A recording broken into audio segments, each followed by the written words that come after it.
The NFL draft is over, but Joe Douglas's work as the general manager of the New York Jets is far from over, especially because of the undrafted free agency period. Now, this is a chance for any general manager to find those key diamonds in the rough to fill out the roster. While Douglas did have a good draft, I also think a lot of Jet fans will be surprised to see how well he's actually done in this undrafted free agency period. So I'm going to give you my top 5 New York Jets undrafted free agent signings. Number 5, Javelin Guidry, the cornerback from Utah. Now, this is an interesting prospect because on paper, not a lot really jumps out to you in terms of his stat line. Sure, he had 6 pass breakups and 40 tackles in 14 games, but people need to look a little bit deeper. He was an all Pac-12 honorable mention for 2 years in a row and really does need some coaching. He needs some technique work on the outside, but one of the traits I really like about him, he's not afraid to tackle. He's really not afraid to get his nose in there. But this is the big reason I really like him. At the combine, ran a 4.29 40. That is some blistering speed in a league where we're just seeing speed increase, and especially a draft where we saw the Jets put a high emphasis on speed. This seems like a guy that they would love to target, especially with their new roster makeup. So getting a 4.29 guy in the roster might not be a bad idea, and I could see him competing for a spot to get on the opening day roster, especially when you look at the athletic ability that he provides. Number 4, Lamar Jackson, cornerback, Nebraska. No, not that Lamar Jackson. This Lamar Jackson, the 6'2", 208-pound cornerback from Nebraska. What do you need to know about him? Well, he was the team defensive MVP, and Nebraska's known for good defensive players. He had 40 tackles, 3 picks, and 12 breakups last year. And while he did struggle in the run game at times, I did really think he was a good form tackler, and I actually think he's a better tackler than people give him credit for. But here's the reason I really do believe he fell. I don't think he got a lot of notoriety, and I don't think a lot of people got to see him at his pro day.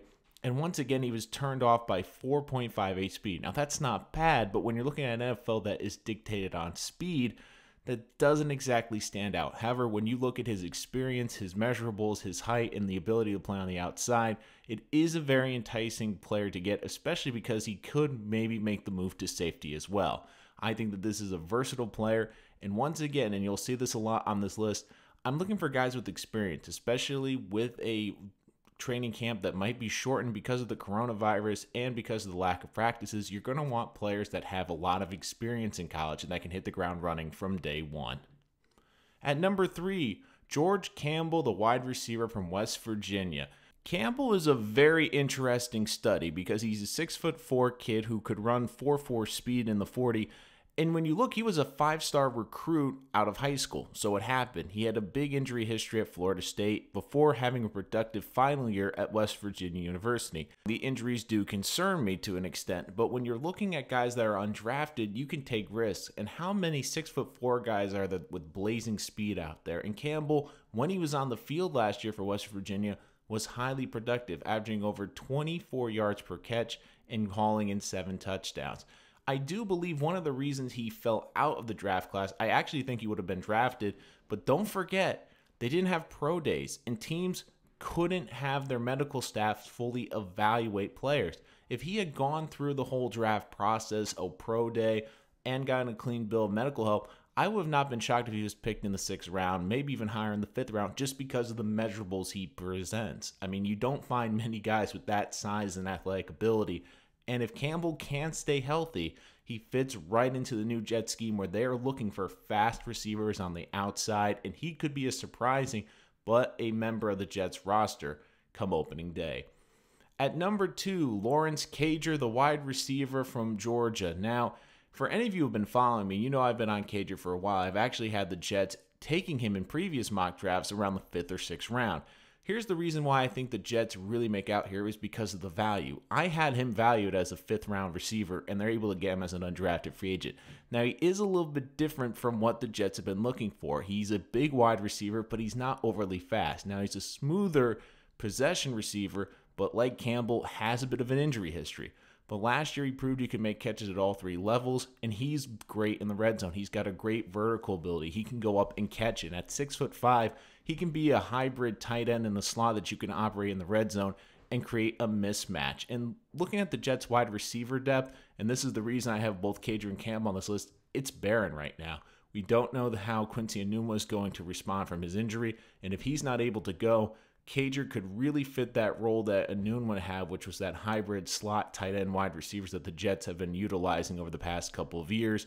And finding another big target in the middle of the field, especially on crucial go-to downs, is highly effective, especially when you can find that guy at a great value as an undrafted free agent like the Jets did here. Once again, a guy I thought they were going to take in the regular draft in the 5th or 6th round.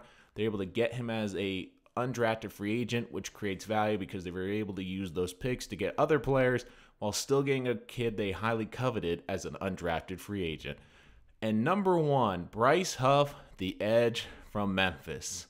I'm telling you, I am thrilled that the Jets were able to sign this kid. I love this kid. I actually had a 3rd round grade on him. I was shocked he didn't go day 2, but I was even more shocked he didn't go in the entire draft. Look, he needs a bit of refinement. He needs to get some of his tools worked on in terms of his pass rushing move sets. I understand that. But when you watch his tape and go look at it, go YouTube it, his kid is athletic. He comes off that edge with great speed, and he was a dominant player in the AAC. This kid was phenomenal. 6.5 sacks, 15.5 tackles for a loss, and you can just see the raw athleticism he has. And the other reason I really love him, he was durable. He had a long and productive college career. This could be one of the diamonds in the rough and could be one of the steals of this entire draft. I really love this kid. And when you give him to a great defensive coordinator like Greg Williams, who is valuing speed right now, and you can have him come off that edge, and you can have Greg Williams teach him up, this might not just be a situational pass rusher for the Jets, but this could potentially be one of those few undrafted free agents that when we look back on it, some teams might look back and say they should have drafted him. This was a kid I was hoping the Jets would take on the 3rd day. I kept looking at the TV, just begging for him to come off the board. And when they were able to get him as an undrafted free agent, I was thrilled. I understand there are some flaws in his game. He does, once again, need to work on technique. He needs to learn his swim move. He needs to create separation with his hands. But you look at all the athleticism. You can't teach that speed. You can't teach that quickness off the edge. And this could be that coveted edge rusher that the Jets have been looking for the past decade. And that's going to do it for this episode of Rich Sports Talk. Thank you so much for joining us today. And we have more Jet stuff, of course, coming down the pipeline with the top 5 free agents still available that the New York Jets could target. That is coming out soon. So make sure you hit that subscribe button because you're not going to want to miss any of that. You're home for great NFL and New York Jets content. But until next time, this is Nolan Rich, and this is Rich Sports Talk.